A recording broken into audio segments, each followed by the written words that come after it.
कुरुवंश की उत्पत्ति। महाभारत कथा। पुराणों के अनुसार ब्रह्मा जी से अत्रि, अत्रि से चंद्रमा, चंद्रमा से बुध और बुध से इलान नंदन पुरूरवा का जन्म हुआ।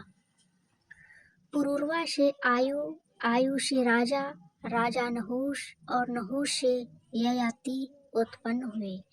ययाति से पुरु हुए, पुरु के वंश में भरत और भरत के कुल में राजा कुरु हुए। कुरु के वंश में शांतनु का जन्म हुआ। शांतनु से गंगानंदन भीष्म उत्पन्न हुए। उनके दो भाई और थे, चित्रांगद और विचित्रवीर्य। ये शांतनु से सत्यवती के गर्भ से उत्पन्न हुए। शांतनु के स्वर्गलोक चले जाने पर भीष्म ने अविवाहित रहकर अपने भाई विचित्रवीर्य के राज्य का पालन किया। भीष्म महाभारत के प्रमुख पात्रों में से एक थे। ये महाराजा शांतनु के पुत्र। अपने पिता को दिए गए निर्देश वचन के कारण इन्होंने आजीवन ब्रह्मचर्य का व्रत लिया और इन्हें इच्छा मृत्यु का वरदान प्राप्त था। एक बार हस्तिनापुर नरेश दुष्यंत आखेट खेलने वन में गए। जिस वन में वे शिकार के लिए गए थे, उसी वन में कर्ण ऋषि का आश्रय था। कर्ण ऋषि के दर्शन करने के लिए महाराज दुष्यंत उनके आश्रम पहुंच गए। पुकार लगाने पर एक अति लावण्यमयी कन्या ने आश्रम से निकलकर कहा, हे राजन, महर्षि तो तीर्थ यात्रा पर गए हैं, किंतु आपका इस आश्रम में स्वागत है। उस कन्या को देखकर महाराज दुष्यंत ने पूछा, बालिके, आप कौन हैं? बालिके ने कहा, मेरा नाम शकुंतला है और मैं कर्ण ऋषि की पुत्री हूँ। उस कन्या की बात सुनकर महाराज दुष्यंत आश्चर्यचकित होकर बोले, महर्षि, तो आप आजन्म ब्रह्मचारी हैं, फिर आप उनकी पुत्री कैसे हुई? इनके इस प्रश्न के उत्तर में शकुंतला ने कहा, वास्तव में मेरे माता पिता मेनका और विश्वामित्र हैं। मेरे माता ने मेरे जन्म होते ही मुझे वन में छोड़ दिया, जहाँ पर शकुंत नामक पक्षी ने मेरी रक्षा की, इसीलिए मेरा नाम शकुंतला पड़ा। इसके बाद कर्ण ऋषि की दृष्टि मुझ पर पड़ी और वे मुझे अपने आश्रम में ले आए। इन्होंने ही मेरा भरण पोषण किया। जन्म देने वाला, पोषण करने वाला तथा अन्न देने वाला, ये तीनों ही पिता कहे जाते हैं। इस प्रकार कर्ण ऋषि मेरे पिता हुए। शकुंतला के वचनों को सुनकर महाराज दुष्यंत ने कहा, शकुंतले, तुम क्षत्रिय कन्या हो, यदि तुम्हें किसी प्रकार की आपत्ति ना हो तो मैं तुमसे विवाह करना चाहता हूँ। शकुंतला भी महाराज दुष्यंत पर मोहित हो चुकी थी, अतः उसने अपनी स्वीकृति प्रदान कर दी और दोनों ने गंधर्व विवाह कर लिया। कुछ काल महाराज दुष्यंत ने शकुंतला के साथ विहार करते हुए वन में ही व्यतीत किया।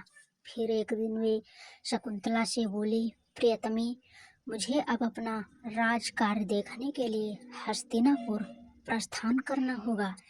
महर्षि कर्ण ने तीर्थ यात्रा में लौट आने पर मैं तुम्हें यहाँ से विदा कराकर अपने राजभवन में ले जाऊंगा। इतना कहकर महाराज ने शकुंतला को अपने प्रेम के प्रतीक में अपनी स्वर्ण मुद्रिका दी और हस्तिनापुर चले गए।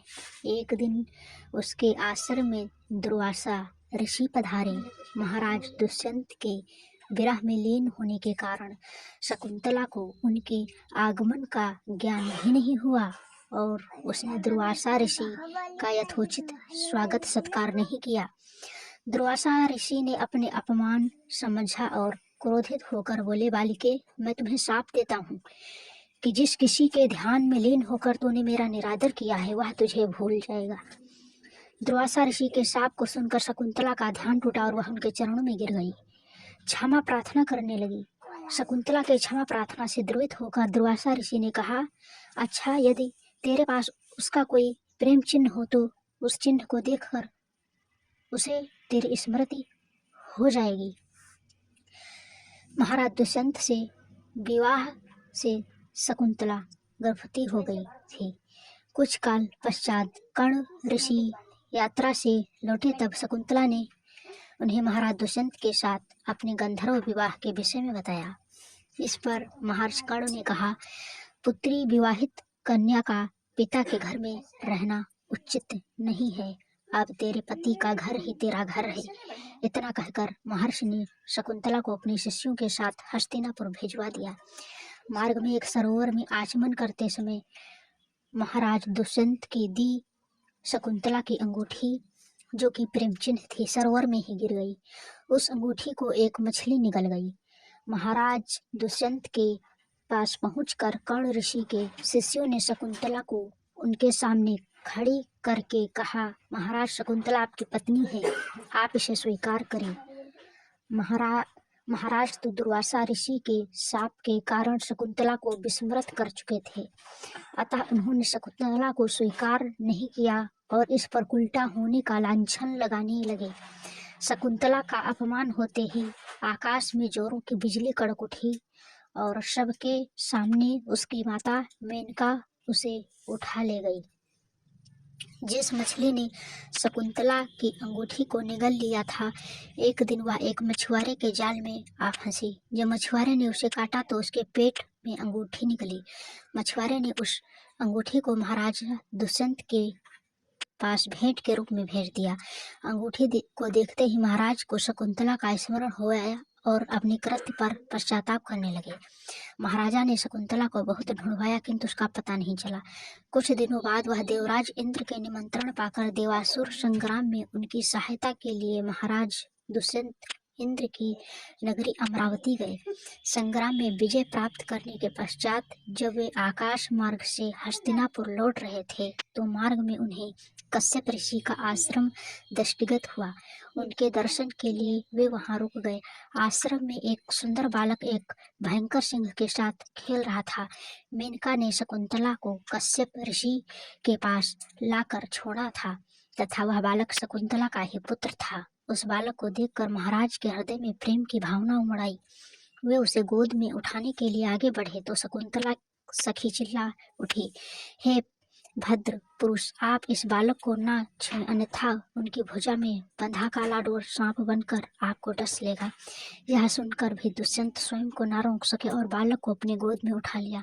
अब सखी ने आश्चर्य से देखा कि बालक के भुजा में बंधा काला गंडा पृथ्वी पर गिर गया। सखी को ज्ञात था कि ये बालक को जब कभी भी उसका पिता अपनी गोद में लेगा वह काला डोरा पृथ्वी पर गिर जाएगा।